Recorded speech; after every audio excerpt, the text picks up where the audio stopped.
Hello, എല്ലാവർക്കും നമസ്കാരം. ഞാൻ ശ്രീലത ചേച്ചിയുടെ. എന്തൊരു ചൂടല്ലേ, ഭയങ്കര ചൂട്, സഹിക്കാൻ പറ്റില്ല.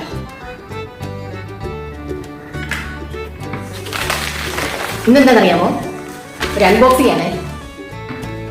അപ്പം അൺബോക്സിംഗ് എന്ന് പറയുമ്പം പലരും പലതും പ്രതീക്ഷിക്കും. പക്ഷെ നിങ്ങൾ പ്രതീക്ഷിക്കുന്നതാണോ ഇതെന്ന് എനിക്കറിയില്ല. പൊട്ടിച്ചു നോക്കാം.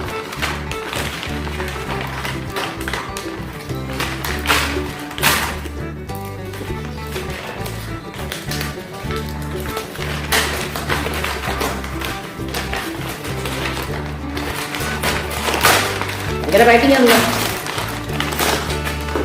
എടുക്കട്ടെ. കണ്ടോ, ബുക്കാണ്. C++ന്റെ ബുക്കാണ്. ഇത് ഞാൻ എത്രാമത്തെ തവണയാണ് മേടിക്കുന്നതെന്ന് അറിയാമോ? മേടിച്ചിട്ട് പഠിക്കാൻ വരുന്ന സ്റ്റുഡൻസ് തന്നെ എന്തെങ്കിലുമൊക്കെ കാര്യങ്ങൾ പറഞ്ഞിട്ട് കൊണ്ടുവരാം എന്ന് പറഞ്ഞ് മേടിച്ചുകൊണ്ട് കൊണ്ടുതരില്ല. അപ്പം ഞാൻ ഇത് കാണിക്കാൻ കാര്യം എന്ന് പറഞ്ഞു കഴിഞ്ഞാൽ, ബുക്സുകൾ മേടിച്ചുകൊണ്ട് പോകുന്നവർ ആരായാലും, അത് എനിക്കെന്നല്ല ആർക്കായാലും, ബുക്സ് മേടിച്ചുകൊണ്ട് പോകുന്നവര് മാക്സിമം തിരിച്ചു കൊടുക്കാൻ ശ്രമിക്കുക. കാരണം നമ്മളെ വിശ്വസിച്ചിട്ടാണ് അവർ നമുക്ക് തന്നു വിടുന്നത്, അല്ലേ? ടീച്ചേഴ്സ് ആയാലും ഫ്രണ്ട്സ് ആയാലും ഒക്കെ. അപ്പൊ ഞാൻ എൻ്റെ സ്റ്റുഡൻസിന് കുറേ പേർക്ക് ഞാൻ അങ്ങനെ കൊടുത്തിട്ടുണ്ട്. കുറേ പേരൊക്കെ തന്നിട്ടുണ്ടില്ലെന്ന് ഞാൻ പറയില്ല, പക്ഷെ ഒരുപാട് പേര് തിരിച്ചു തരാതെ പോയിട്ടുണ്ട്. അപ്പൊ ഇപ്പൊ ഞാൻ വീണ്ടും ഇത് മേടിച്ചു. കാരണം സ്റ്റുഡൻസിനും ആയിട്ട് ഇൻട്രാക്ഷൻ ഉള്ള, അപ്പൊ നമുക്ക് ശരിയായിട്ട് ഇത്രയും വർഷമായിട്ട് നമ്മൾ പഠിപ്പിക്കുന്നുണ്ട്. ടെക്സ്റ്റ് ബുക്ക് ഇല്ലാതെ പഠിപ്പിക്കാൻ സാധിക്കുമെങ്കിൽ പോലും സ്റ്റുഡൻസിന് ഇടയ്ക്ക് എന്തെങ്കിലും റീഡിങ്ങോ അങ്ങനെയുള്ള പർപ്പസിനൊക്കെ നമുക്ക് കൊടുക്കണം എന്നുണ്ടെങ്കിൽ പിന്നെ ബുക്ക് വേണം. ബുക്കില്ലാതെ സാധിക്കില്ല. പിന്നെ വേറൊരു ഗുണം ഉണ്ടായതെന്ന് പറഞ്ഞാൽ, എൻ്റെ കയ്യിലിരുന്ന പഴയ എഡിഷനാണ്, പക്ഷെ ഞാനിത് പുതിയ എഡിഷനാണ് ഇപ്പോൾ മേടിച്ചത്. അങ്ങനെ ഒരു ഗുണം മാത്രം ഉണ്ടായി.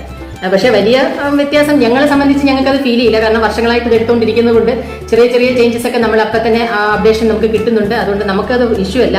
പക്ഷെ സ്റ്റുഡൻസിനെ സംബന്ധിച്ച് അത് ഗുണമുള്ള കാര്യം തന്നെയാണ് ന്യൂ എഡിഷൻ കിട്ടിയെന്നുള്ളത്. അപ്പോൾ ആരായാലും ആരുടെ കയ്യിൽ നിന്നായാലും ബുക്സോ മറ്റു സാധനങ്ങളോ എന്ത് സാധനമായാലും മേടിച്ചു കഴിഞ്ഞാൽ മാക്സിമം തിരിച്ചു കൊടുക്കാൻ ശ്രമിക്കുക. അപ്പോൾ ആരായാലും മേടിക്കുന്ന സാധനങ്ങൾ, അത് ബുക്കായിക്കോട്ടെ മറ്റു സാധനം ആയിക്കോട്ടെ, എന്തോ ആയാലും അത് മാക്സിമം തിരിച്ചു കൊടുക്കാൻ ശ്രമിക്കുക.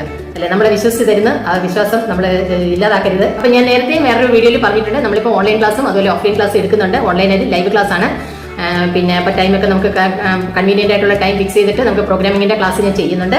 അപ്പം സിസ്റ്റമാറ്റിക്കായിട്ട് കറക്റ്റായിട്ട് ഒരു പ്രോഗ്രാമിംഗ് പഠിക്കണം എന്ന ആഗ്രഹമുള്ളവർ ഞാൻ ഇതിലെ നമ്പർ കൊടുത്തേക്കാം. ആ നമ്പറിൽ കോൺടാക്ട് ചെയ്യാം.